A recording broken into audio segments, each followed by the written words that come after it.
Sejarah sepak bola Indonesia tentunya tidak lepas dari peran bangsa lain yang sudah melakukan penjajahan atau perdagangan di wilayah Indonesia.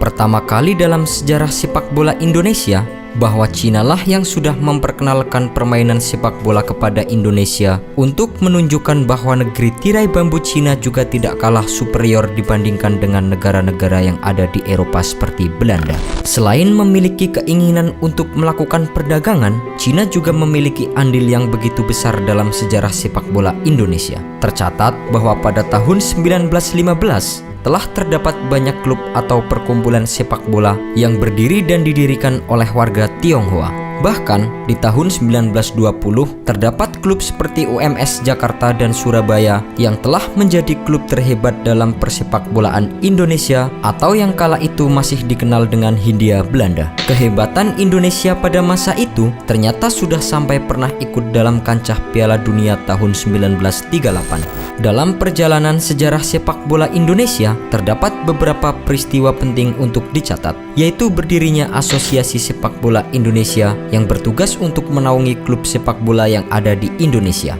Organisasi tersebut bernama Persatuan Sepak Bola Seluruh Indonesia atau yang lebih dikenal dengan sebutan PSSI. PSSI didirikan pada tanggal 19 April 1930 di Yogyakarta atau berdiri sebelum keikutsertaan Indonesia dalam Piala Dunia tahun 1938 di Prancis. Hal lain yang perlu dicatat dalam perjalanan sejarah sepak bola Indonesia adalah pernah terjadinya perselisihan antara PSSI dan NIFU untuk memutuskan siapa yang berhak ikut ke pertandingan Piala Dunia di Prancis.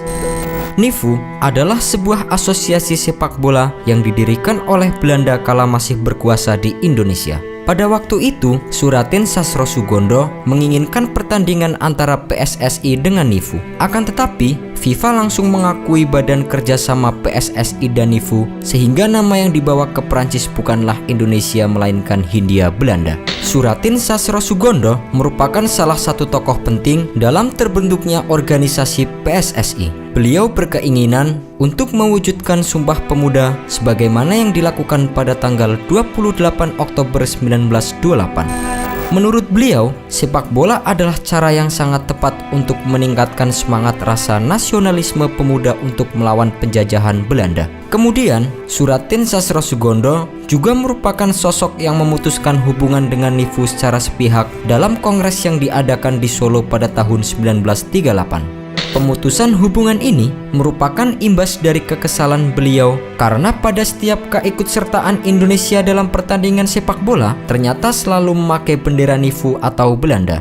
Masuknya bala tentara Jepang ke Indonesia menyebabkan PSSI pasif dalam berkompetisi karena Jepang memasukkan PSSI sebagai bagian dari Tai Ikukai, yaitu badan keolahragaan buatan Jepang. Setelah wafatnya Suratin Sastrosugondo, prestasi tim nasional sepak bola Indonesia tidak terlalu memuaskan karena pembinaan tim nasional tidak diimbangi dengan pengembangan organisasi dan kompetisi. Pada era sebelum tahun 1970-an, beberapa pemain Indonesia sempat bersaing dalam kompetisi internasional. Dalam perkembangannya, PSSI sudah memperluas kompetisi sepak bola dalam negeri.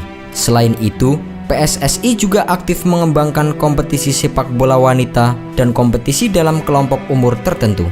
Sayangnya, sejarah panjang sepak bola Indonesia belum mampu untuk merubah prestasi sepak bola Indonesia di kancah internasional.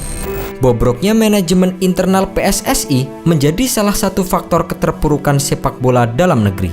Butuh manajemen yang bagus dan tekad yang tinggi untuk merubah sepak bola Indonesia menjadi lebih baik lagi.